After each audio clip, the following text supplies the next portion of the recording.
जहां तक आपने बीएसपी का नाम लिया, मेरे ख्याल से बीएसपी का स्टैंड तो मायावती जी ने क्लियर किया है कि वो एब्सटेन करेंगी, लेकिन आपको अगर कोई अलग से जानकारी है तो मुझे पता नहीं है, या सुधांशु जी को कुछ और जानकारी होगी तो मुझे भी नहीं मालूम उस बारे में। तो जहां तक बीएसपी का आप नाम ले रहे थे, बीएसपी के बारे में तो मैं यही कह सकता हूं। दूसरा, ये बाबा साहब के द्वारा लिखा गया भारत का संविधान है जी, और इसकी धारा 239 ए है, जिसके तहत दिल्ली की विधानसभा बनी। इसमें लिखा हुआ है, दिल्ली की विधानसभा जब बनी तो इसमें लिखा हुआ है 239 ए में साफ तौर पर कि सिर्फ 3 विषय छोड़कर सारा विषय दिल्ली की सरकार के पास होगा, यानी कि सर्विसेज दिल्ली सरकार के पास होगा।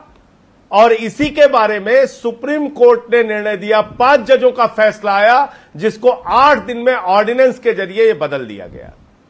जब संविधान के तहत दिल्ली की विधानसभा बनी, अगर उसमें आप कोई परिवर्तन करना चाहते हैं कानून के माध्यम से, किसी बिल के माध्यम से, तो वो संविधान संशोधन माना जाएगा। और एक लोअर कोर्ट में भी काम करने वाला वकील आपको यह बता देगा कि ऑर्डिनेंस के जरिए संविधान संशोधन नहीं होता है, लेकिन 2/3 मेजॉरिटी से संविधान संशोधन होता है। अमित शाह ने कहा, इसलिए जी गैर संवैधानिक संजय जी सुनिए, के अंदर गृह मंत्री अमित शाह ने कहा संविधान ने सदन को दिल्ली के संबंध में कोई भी कानून पारित करने की शक्ति दी है का ये जो, और सुप्रीम कोर्ट के फैसले से स्पष्ट कर दिया है कि संसद इस संबंध में दिल्ली में कोई भी कानून ला सकती है, कानून पास करने की शक्ति दी है। यही बात अमित शाह ने बोली गृह मंत्री। तो आप ये पढ़ के सुनाइए कि उसमें लिखा हुआ, अरे तो गैर संवैधानिक कानून पास करने की शक्ति देता है। सदन गैर संवैधानिक ऐसा लिखा है क्या?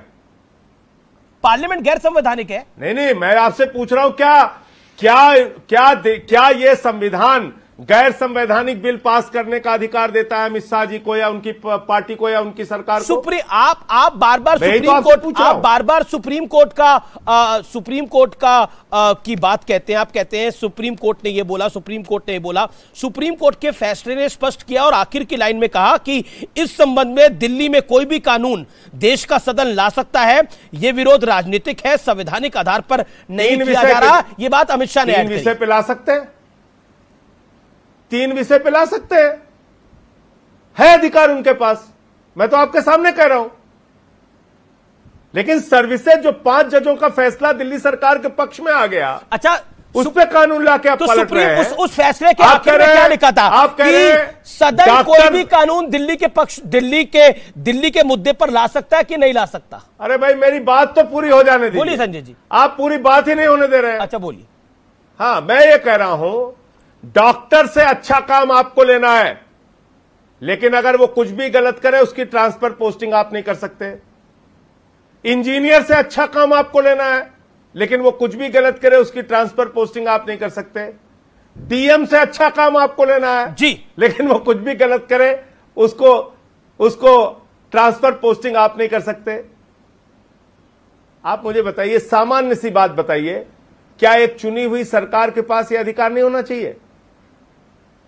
क्योंकि 25 साल से भारतीय जनता पार्टी दिल्ली में हार रही है, इसलिए उन्होंने सारे अधिकार छीनने का रास्ता बना लिया। वो पार्टी जिसने 93 में कहा पूर्ण राज होना चाहिए, 98 में कहा पूर्ण राज होना चाहिए, 2003 में कहा पूर्ण राज होना चाहिए, 2008 में कहा पूर्ण राज होना चाहिए, 2013 में कहा पूर्ण राज होना चाहिए, 2015 में कहा पूर्ण राज होना चाहिए, अटल जी ने कहा पूर्ण राज होना चाहिए, मदन लाल खुराना ने कहा पूर्ण राज होना चाहिए, साहिब सिंह वर्मा ने कहा पूर्ण राज होना चाहिए, नरेंद्र मोदी जी भी हो सकता है आंदोलन में शामिल रहे होंगे, पूर्ण राज्य बनाने के, और लाठीचार्ज हुआ होगा। जवाब लेते। अब आपने लंबा बोला, लगभग 3 मिनट हो गए आपको। बाकी आप जो चाहे करिए। ठीक है, okay. Sudhanshu, this ordinance is bulldozing constitution. ये संवैधानिक अधिकारों का हनन है। तो पता नहीं पहली बात बोलते पता नहीं कहां से बाबा साहब को बीच में ले आए। बाबा साहब के संविधान में कहीं दिल्ली की विधानसभा का उल्लेख है क्या? 1956 में बाबा साहब का देहावसान हो गया, और 1960 के दशक के अंत तक तो दिल्ली में एक एग्जीक्यूटिव काउंसिल होती थी। विजय कुमार मल्होत्रा जी उस जमाने में चेयरमैन हुआ करते थे। कहां से दिल्ली विधानसभा में, मतलब दाएं बाएं घुमा के कहीं ले आएंगे? और अभी ये अमित जी आपसे कह रहे थे कि दिखाइए न्यायालय ने कहां लिखा हुआ है कि क्या इनको असंवैधानिक विधेयक पारित करने का अधिकार है। तो मैं पूछता हूं, सुप्रीम कोर्ट ने कहां कहा कि असंवैधानिक विधेयक है? बताइए कहां लिखा है असंवैधानिक ऑर्डिनेंस है? बोलिए अनकॉन्स्टिट्यूशनल लिखा हो। अभी आप कह रहे थे कि लोअर कोर्ट का एक वकील भी समझ सकता है कि अनकॉन्स्टिट्यूशनल है, मगर सर्वोच्च न्यायालय के चीफ जस्टिस को समझ में नहीं आया कि अनकॉन्स्टिट्यूशनल है।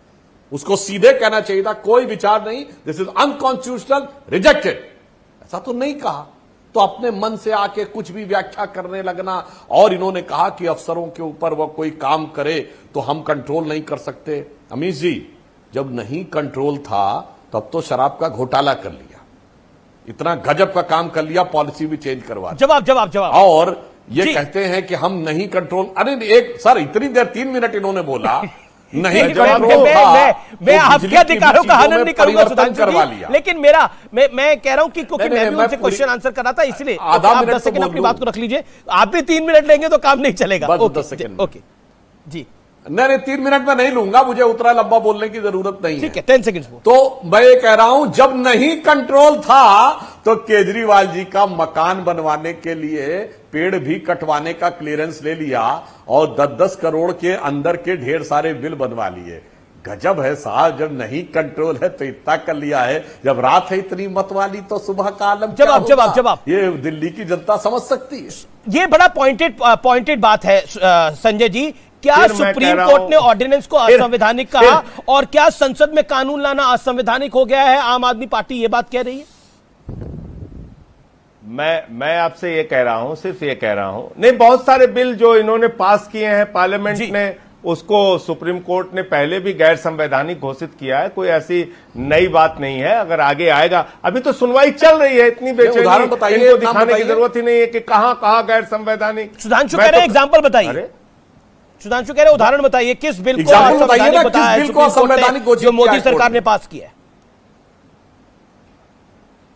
जजेस के मामले में जो फैसला आप लोगों ने किया था, उस पर सुप्रीम कोर्ट ने क्या कहा? और बहुत सारे ऐसे, आप उसके विस्तार में जाइएगा, मैं अपनी बात पूरी कर लूं। मैं ये कह रहा हूं कि आपने अपने ही स्टैंड को क्यों बदल दिया? इसलिए कि आप 25 साल से हार रहे हैं दिल्ली में। हकीकत यह है, पूर्ण राज्य का दर्जा भारतीय जनता पार्टी और अटल बिहारी वाजपेयी शराब घोटाला करने के लिए नहीं मांग रहे थे, और ना आडवाणी जी मांग रहे थे। वो दिल्ली के लोगों को अधिकार दिलाने के लिए पूर्ण राज्य का दर्जा मांग रहे थे। जी जी, सुधांशु जी कह रहे हैं जो पूर्ण राज्य की वकालत करेगा वो शराब घोटाला करने के लिए कर रहा है। ठीक है सुधांशु, शराब घोटाला तो होता है गुजरात में। जवाब 100 लोग मर जाते हैं जिस राज्य में संक्षेप सुधांशु जवाब 40 second Sudhanshu 40 second Sudhanshu make your point, Sudhanshu make your point. 40 second जाके देखिए, पहले भी आप काफी बोल लिए। जी जी जी सुधांशु 40 जी पूर्ण राज्य मांग रहे थे शराब घोटाला करने के लिए। हकीकत दिल की जुबान पे आ गई, पूर्ण राज्य की बात करते करते वाकई शराब घोटाला कर दिया है तो बता गए। ये बता, सोचिए पूर्ण राज्य होगा तो संपूर्ण घोटाला कर डालेंगे। और अगर इन्होंने शराब घोटाला किया तो विड्रॉ क्यों किया? देखिए विचित्र पार्टी है जिसने शराब नीति बनाई और उसके बाद जैसे ही सीबीआई इंक्वायरी शुरू हुई वो नीति विड्रॉ कर ली और उसके बाद उसका समर्थन आकर टीवी चैनल पे करते हैं। ऐसा गजब कुलाचे मारने वाली पार्टी अरे भाई खोखा पार्टी कहां बोल रही है घोटाला तो खत्म क्यों किया? अरे भैया खोखा होका कहां, पौवे की बात हो रही है यहां। एक पौवे पे दूसरा पौवा फ्री। अरे यहाँ एक दारू बोतल पे दूसरी 50 खोखे एकदम ओके। शिक्षा मंत्री के द्वारा, यानी बस्ते के अंदर दूसरी दारू बोतल लेके जाओ। ऐसा उदाहरण पूरे देश में नहीं मिला होगा भाई। 70,000 करोड़ के घोटालेबाज को शामिल कर लिया यार, 70,000 करोड़ के घोटालेबाज को। अभी तो कट्टर ईमानदार। अच्छा सुनिए भाई, अच्छा वो घोटाला जो कहते हैं तथाकथित घोटाला जिस सरकार में हुआ था वो मानते ना करप्ट थी। रेड्डी ब्रदर्स वाली पार्टी घोटाला करप्ट थी ना, आप क्या है इसके साथ खड़े हैं? अरे भाई कितने अफसोस की बात है कि जिन लोगों ने घोटाले के खिलाफ बोल रहे हैं। फलाना फलाना संजय जी लालू प्रसाद यादव जी, राहुल 30 सेकंड ये सबसे करप्ट है। और उसके बाद आज जिनसे लड़े पड़े थे आज उनके कदमों में गिरे पड़े।